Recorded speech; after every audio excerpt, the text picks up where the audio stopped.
इस एपिसोड की स्टार्टिंग होती है वहाँ से जहाँ पे पिछला एपिसोड खत्म हुआ था। जैसे कि हमने पिछले एपिसोड में देखा था, वो जो जाड़ा होता है वो दीवार की तरफ बढ़ता है और वहाँ पे उस भूत उसको पकड़ लेता है।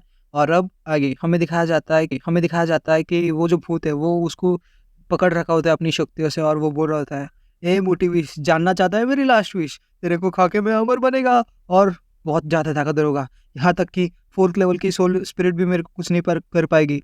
ऐसा बोल रहा होता है और फिर उसको बहुत ज़ोर से दबाता है और उसके अंदर की सारी लाइफ फोर्स खींच रहा होता है वो भूत। और फिर वो इंसान बोल रहा होता है, सब खत्म हो गया, मैं मरने वाला हूँ। और फिर हमारे मेन कैरेक्टर की एंट्री होती है और बोलता है, ए छोटे बच्चे देख तेरा बाप आ गया, और उस भूत को बाहर फेंक देता है।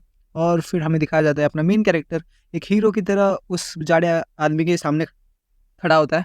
और फिर वो बोल रहा होता है, क्या तुम ठीक हो? और फिर वो बोलता है, हाँ हाँ मैं ठीक हूँ और थैंक यू बोलते ही वो सो जाता है, मतलब बेहोश हो जाता है।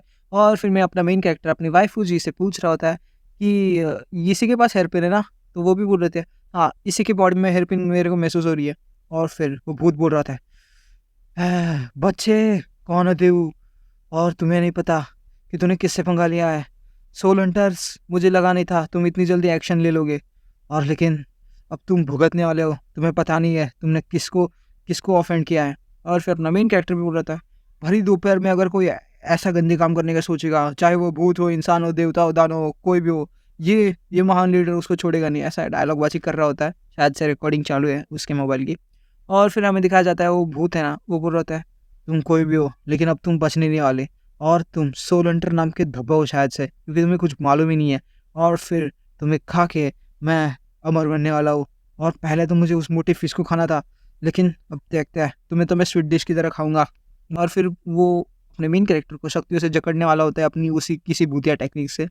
और फिर वो बोल रहा होता है, हे अब तुझे तो मैं स्वीट डिश की तरह ही खाऊंगा। मैंने सोचा नहीं था तुम्हारे जैसा स्वीट डिश भी आज मुझे खाने के साथ मिलेगा।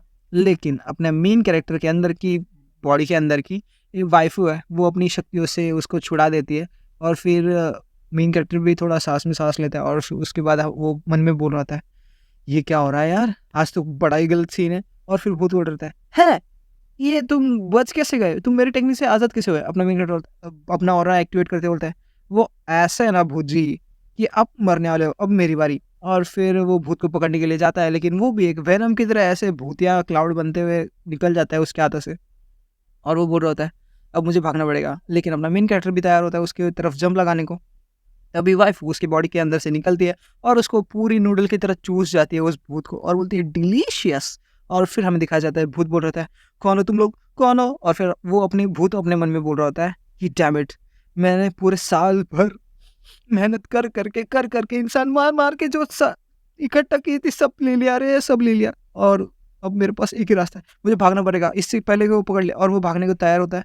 और फिर मेन कैरेक्टर बोलता है, जाने से पहले मेरे को मेरा हेयर पिन दे दे ठाकुर। और उसको पकड़ने को लगता है और अपनी पावर एक्टिवेट करके उसको पकड़ने वाला होता है, लेकिन उसको जाने नहीं देता। और फिर एक एरो फेंकने की तरह उसको इस पावर्स फेंकता है, जिसकी वजह से वो नीचे गिरता है और अपना मेन कैरेक्टर उस पर पैर रखते हुए खड़ा रहता है। और फिर वो वाइफ से पूछ रहा है, आगे क्या करना है भाई? और वाइफ उसकी बॉडी के निकलते बोलती है, मुझे बस इसको डायरेक्टली खाना है बस। और फिर वो खाने के लिए जा ही रही होती है, तभी वो भूत अपने बॉडी के अंदर हाथ डालता है और उसका ही हेयर पिन उसको ही मारता है और बोलता है, भाड़ में जाओ तुम लोग। और फिर अपना वाइफ और मेन कैरेक्टर को बीच में से अलग कर देता है, मतलब काट के नहीं, उन दोनों के बॉन्ड जो शरीर में लगे हुए थे उसको। और फिर अपना इसी सब चीज़ का फ़ायदा लेते हुए भूत गायब होने जाने लगता है। और इसी और एक चीज़ की वजह से अपना मेन कैरेक्टर इंटरप्ट होता है। वो पीछे से वही जो केस हैंडल कर रहे थे उनमें से एक पुलिस ऑफिसर वहाँ पे आता है और बोलता है, हैंड्स अप, तुम्हें चारों तरफ से पुलिस ने घेर लिया है। और फिर अपने मेन कैरेक्टर को पकड़ लेता है और उसको ज़मीन पे ऐसे पटक देता है और बोलता है, मैंने कहा था ना हाथ ऊपर करना, क्या तुमने सुना नहीं बच्चे? और फिर वो बोल रहा था, मास्टर मास्टर, मैंने जो क्रिमिनल है उसको पकड़ लिया, ऐसा बोल रहा होता है। फिर उसका मास्टर यानी कि वो बड़ा पुलिस वाला, वो भी गन ताने खड़ा होता है, लेकिन बोलता है, "हुँ, ये वो नहीं है, जान दो इसको।" और फिर बोलता है, "क्या?" और फिर वो बोल रहा होता है, "देखो मास्टर, वो जो वहाँ पे मोटी फिश खड़ी है, मतलब वो मोटा इंसान, वो वैसे ही खड़ा है जैसे वो मतलब लेटा है कि बाकी सब क्रिमिनल केसेस में हुआ था। और फिर अगर इसके पास कोई है, तो वो ये बंदा, और हम दोनों तो वो क्रिमिनल है नहीं।" और वैसे ही बोल रहा था, "मैंने तो बस उसकी मदद की थी, और क्या मर गया? वो ज़िंदा है, और मैं तो एक अच्छा खासा क्रिमिनल बोल रहा हूँ, सिटीज़न हूँ, और तुम एक अच्छे भले आदमी को ऐसे जेल में नहीं डाल सकते।" और फिर वो बड़ा पुलिस वाला बोल रहा है, जैसा कि हमने प्रीवियस केसेस में देखा था कि ये सब वैसा नहीं है और जो कैमरा है वो इसकी जो इमेज है वो आराम से ले सकता है। और वो भी बोल रहा था हाँ, ऐसा तो हो सकता है क्योंकि वहाँ पे जो कैमरा है, वो भी सब रिकॉर्ड कर रहा है और जितना भी हमने क्रिमिनल के स्टडी किया है पिछले केसेस से, वो इतनी बड़ी गलती तो नहीं करेगा और पूरा दिख रहा है वो उसमें। और फिर वो ऑफिस बोलता है, डैम इट! ये क्या हुआ? तुमने तुमने नहीं किया, तुम क्यों नहीं कर रहे? मेरे को परेशान और ये सब सुनते हुए अपना मेंटर होता है, हैं? ये क्या बोल रहा है? और फिर वो जो लेटा हुआ बेहोश हुआ आदमी होता है, वो भी उठता है, ऑफिसर वो मेरा बचाने वाला है और ऑफिसर भी उसके पास जाता है और बोलता है, क्या बचाने वाला? तुम अभी तक जिंदा हो? तुम्हें पता है तुम अकेले ऐसे हो जो बच चुके हो उस क्रिमिनल के हाथों से।